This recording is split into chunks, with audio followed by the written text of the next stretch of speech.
Unpasteurized, Donovan Curtis, IQ 112. Donnie! I was getting ready for school when the blood-curdling scream brought me running out of the bathroom. Donnie, get in here this minute! I leaped over Beatrice, who was sprawled across my doorway, and ran into Katie's room preparing to dial 911. But she was alive and well, sitting at her laptop computer reading her overnight emails from Afghanistan. From First Lieutenant H. Bradley Patterson, United States Marine Corps. Katie, Captain Hunsinger says he saw your stomach on YouTube. What gives, Brad? I reddened. It was probably Noah. YouTube is his whole life. I'm entitled to a life too, you know, she stormed at me. That didn't change because you blackmailed me into signing on with your freaky brain trust. I found that video. It's basically a 2-minute close-up of my fat belly while We Are the Champions plays in the background. It's a compliment. He's got nothing better to do with his 200 IQ. Cut it out, Donnie. You're not talking to your misfits here. They're not misfits, I insisted. They're just different. Super smart, but dumb in a way too, like babies. It was the wrong word, it reminded her. My husband is 11,000 miles away in a dangerous war zone. He shouldn't be hearing about his wife's pregnancy from YouTube, and his captain shouldn't be hearing about it at all. I'll get Noah to take the video down, I promised. He didn't mean anything. You don't understand about him. She looked curious. What happened to you, Donnie? You're giving your best friends the cold shoulder but defending these crazies. I'm not, I protested. But she had a point. I had been avoiding the Daniels who were being totally unreasonable about sharing our Valentine dance with the Dweeb Army. Sanderson's words, not mine. Poor you, I told him at the time. If you're so offended by smart people, don't go. Deirdre's going to be there, he shot back. And Heather, she's into you, man. At that point, Nussbaum punched him in the gut. Heather's into me. Nobody's going to be into anyone when the Academy dorks suck all the coolness out of the air, Sanderson had complained. That conversation really bugged me. I mean, somebody knew better than me that the Gifted kids weren't exactly uber happening. But this was a school dance and not some A-list Hollywood red carpet event. Like there weren't any uncool people at Hardcastle. I faced Katie. They're not crazy. Most of them. Don't knock them. These days they're your biggest fans. She cast a sour look at Beatrice. They're not exactly facing stiff competition in that department. Show some respect for the almost dead. That's not funny, she snarled through gritted teeth. Did it ever occur to you that my marriage could be on the line over that dog? No, because it's all the same to you, so as long as your weird classmates get to paw the incredible expanding stomach. I sighed. If they're smart enough to predict supernovas on the opposite side of the galaxy, credit them with brains to appreciate how you came to their rescue. Her eyes narrowed. There's something fishy about this whole gifted thing. Doesn't add up. I'm not saying you're stupid, but you're hardly the type to sniff around for extra work. I didn't sniff around. The Academy found me, remember? I do remember, she conceded. That's the fishy part. Anyway, we should get going. My appointment with Dr. Manolo is at 9:30.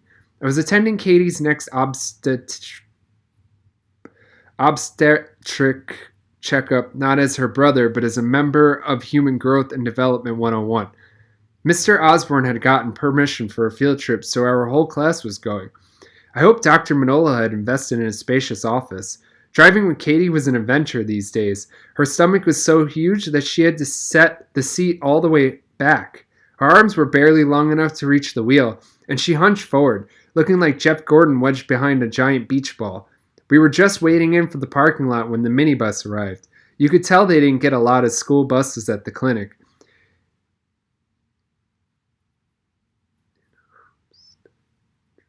In obstetrics, the only kids involved were the ones being born, and not too many pregnant women arrived with an entourage of brainiacs. The doctor was running late, so we had to wait 40 minutes, which wasn't exactly planned.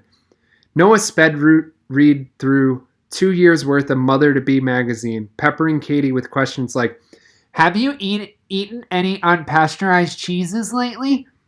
No, she grumbled. Have you?